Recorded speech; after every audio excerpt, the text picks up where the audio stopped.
You know who it is, the horror flick digger did Super Six Big Mitch. And I'm kicking in doors with old 3 O's. And I'm bringing 28 101s because we Vegas sons. You're now in the Meadowlands. Yeah, you in the Meadows, man. And you know I'm a desert baby. Yeah, 530 made me.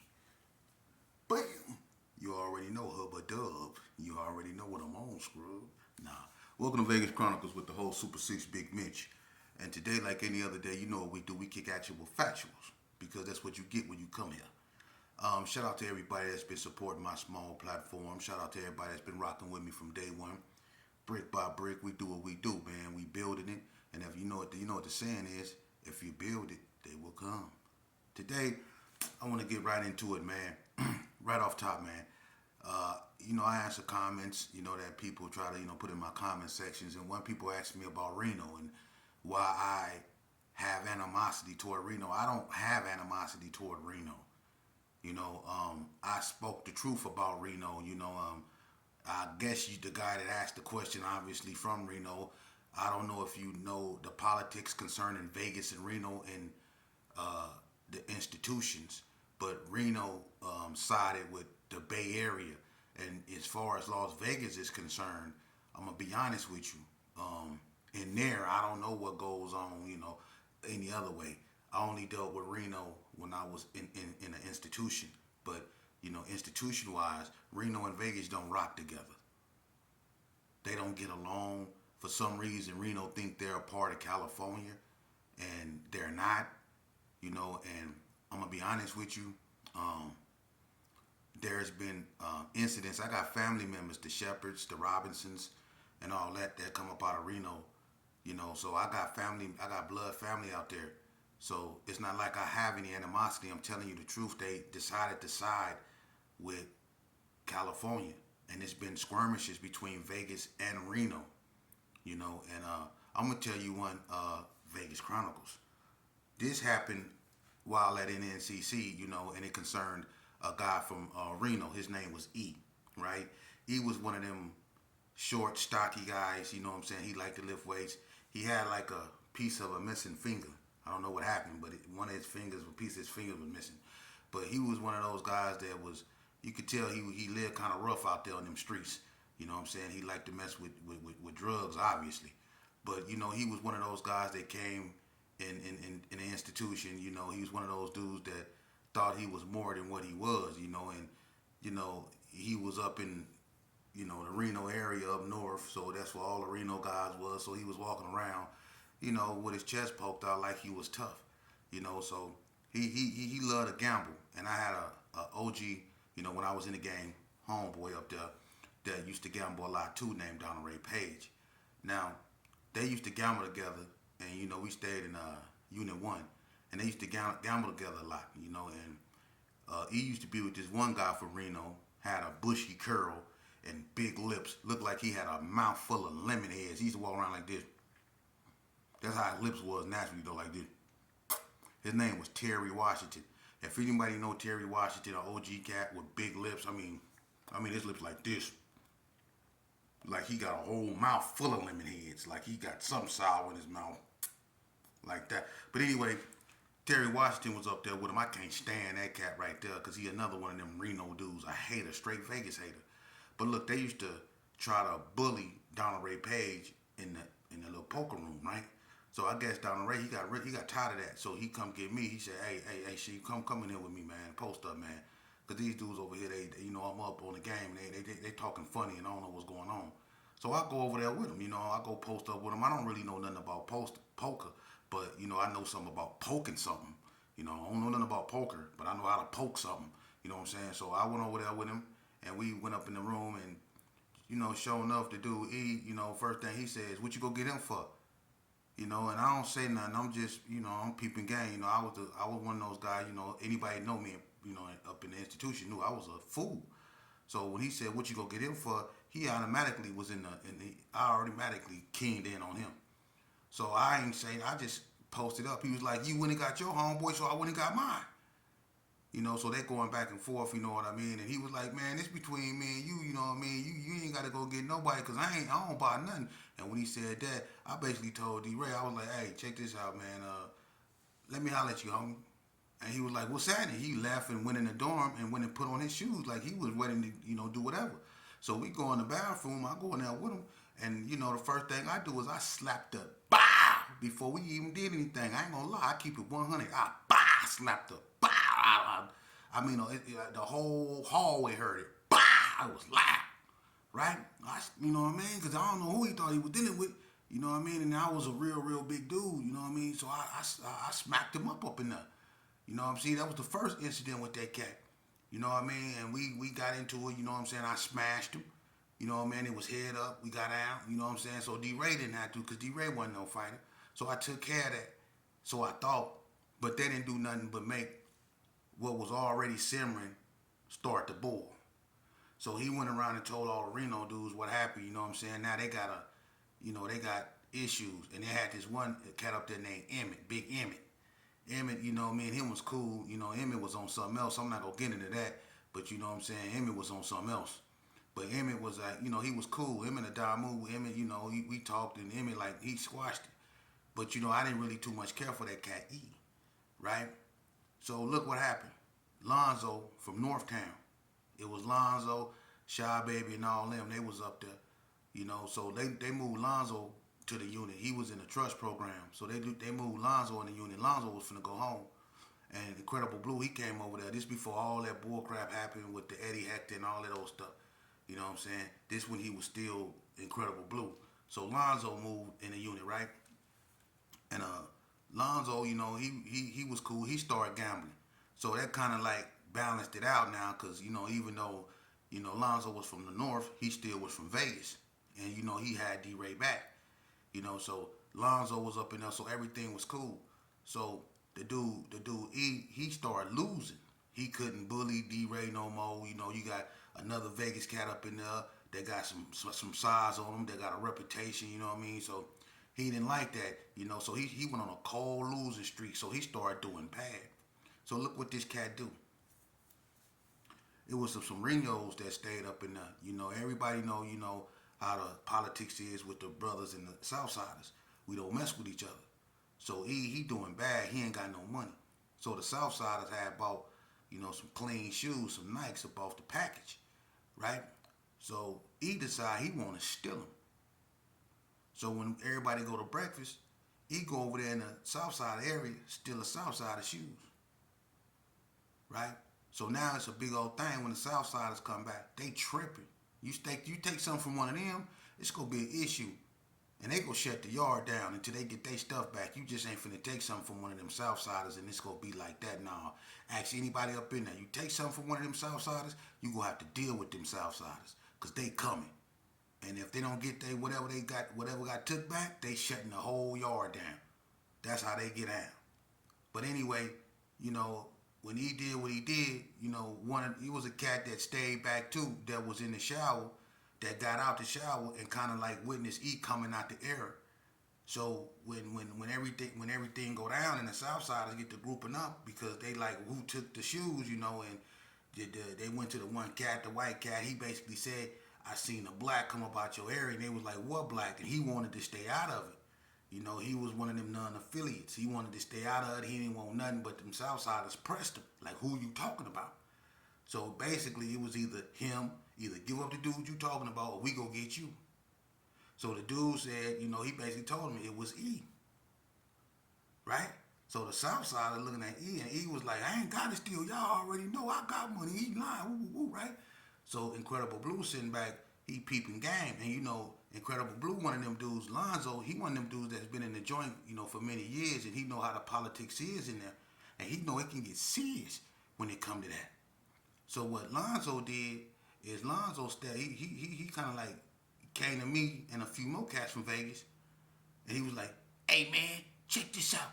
This cat up over here, he putting people's lives in danger, man. You know what I'm saying? He around here taking stuff from these Mexicans, man. You know what I'm saying? And he got to get up off the yard. And if these Reno cats want to do something, they got to get off the yard too.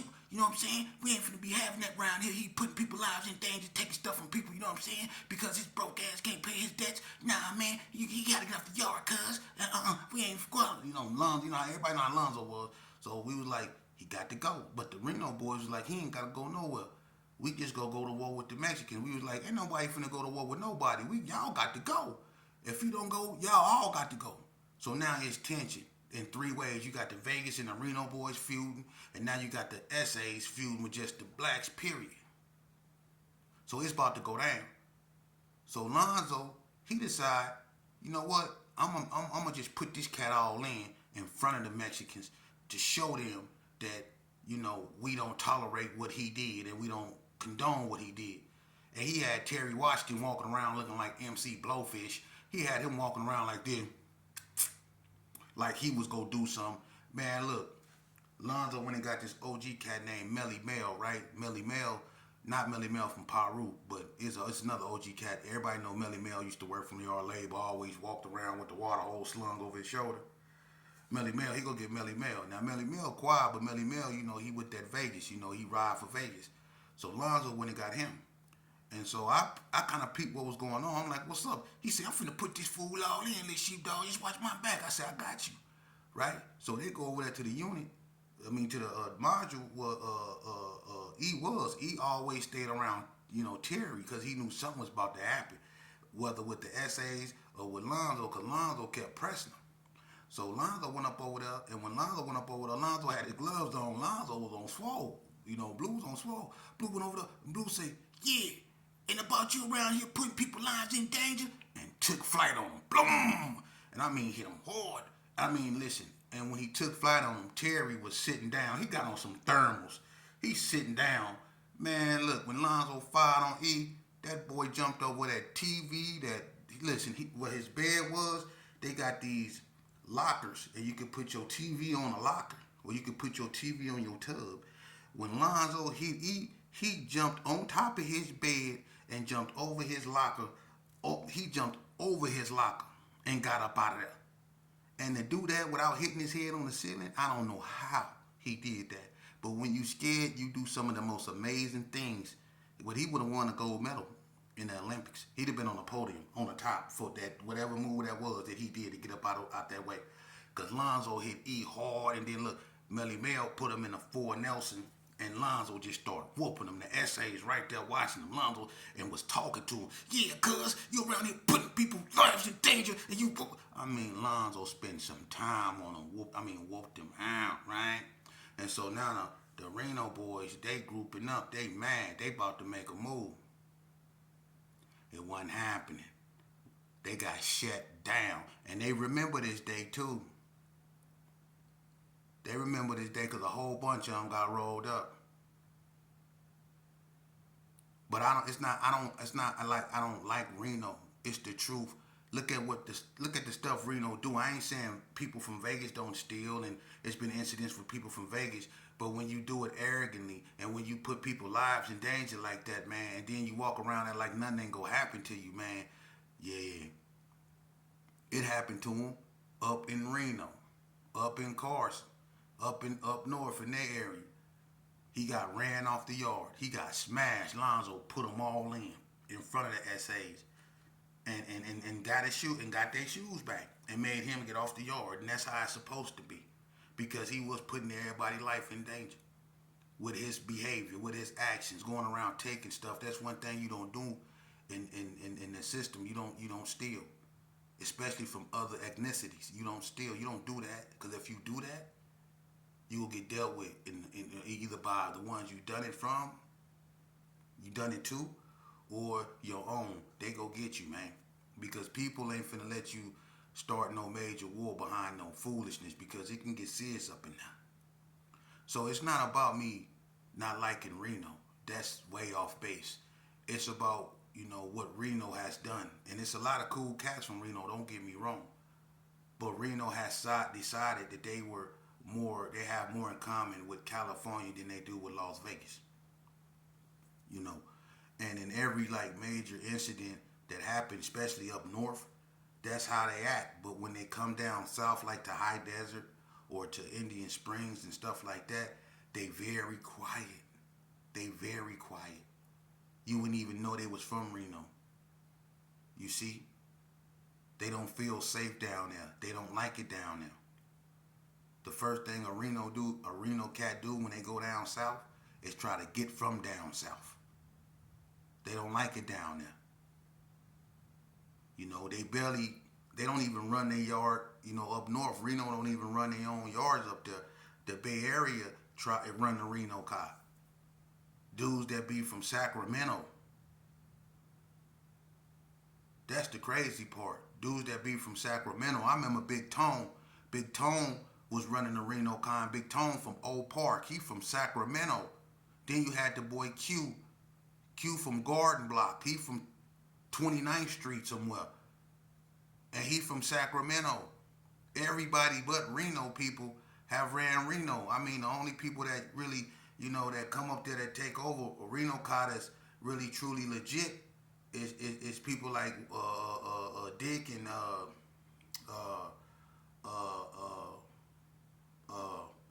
Emmett or somebody like that. You know what I mean? But other than that,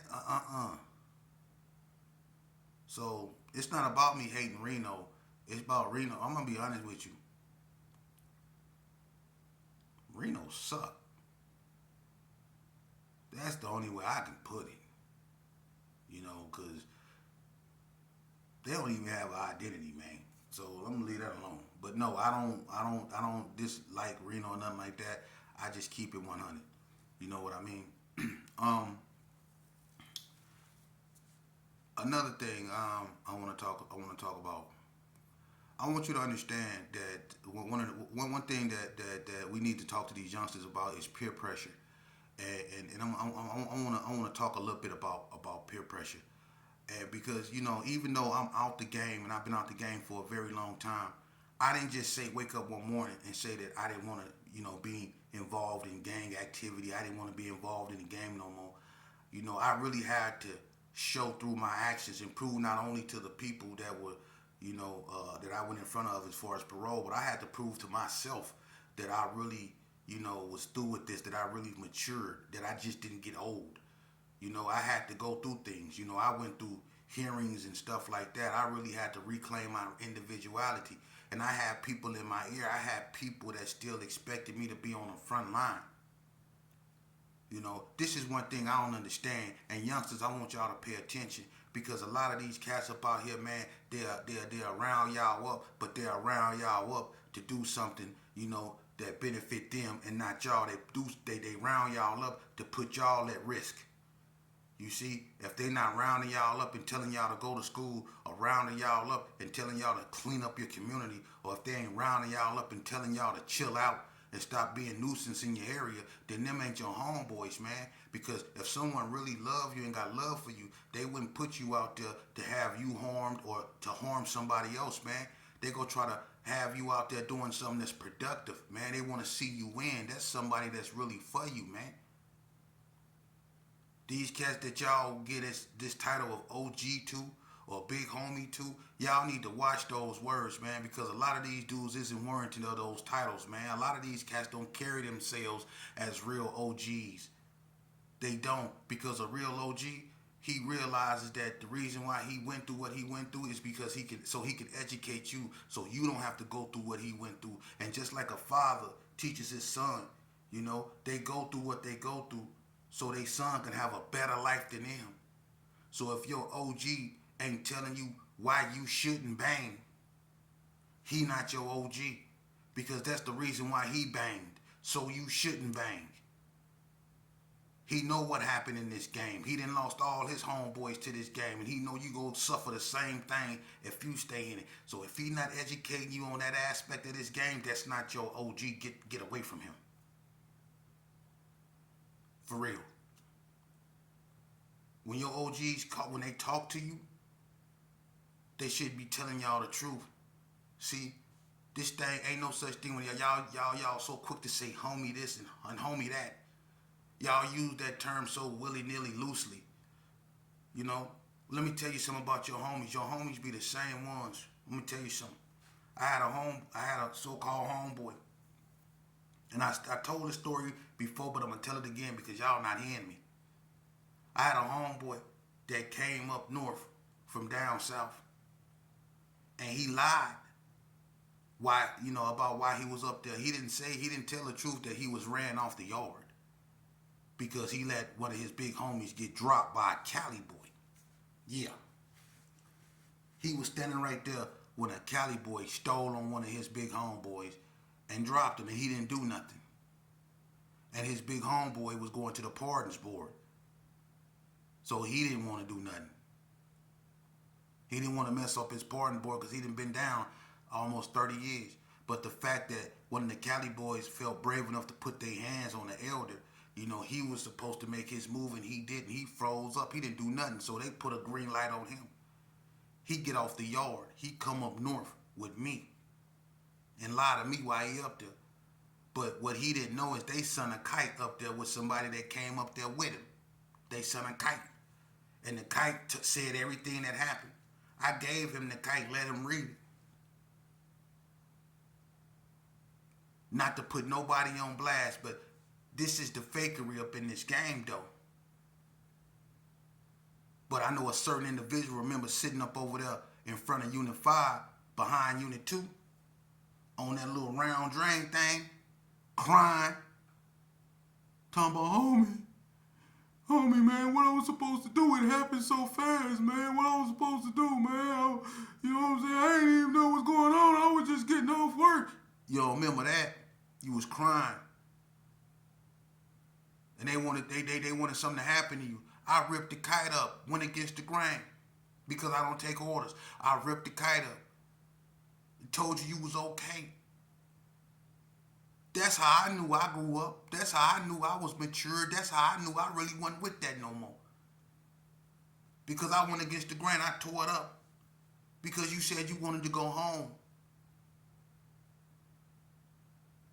And I understood that because I had been in an institution for dang near 17, 18 years, and I wanted to go home too, so I knew the feeling.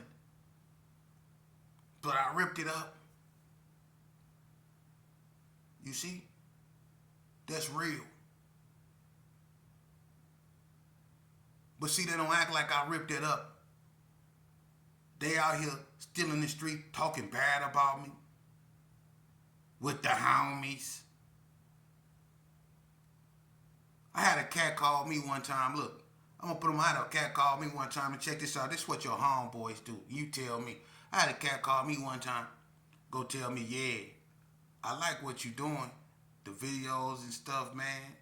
So they get to rambling, telling me how proud they is of me, like I need their validation. Only thing that validate me, brother, is God. I don't need a validation from an imperfect creature.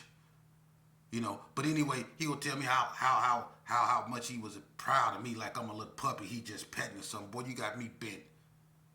But anyway, you doing your videos, man. I'm proud of you. You know what I'm saying? I ain't like everybody else. Anybody that always got to tell you they not like everybody else is like everybody else, and sometimes worse than everybody else. But I ain't like everybody else. You know, you my N-word. You my. You know what I'm saying? Come on, man. And right after that, you know what he did? Well, I ain't gonna even tell you. But you know when you on video call, woo, woo, woo, woo, you know what I'm saying, and you talking, you know, he go do, man, he know what he did.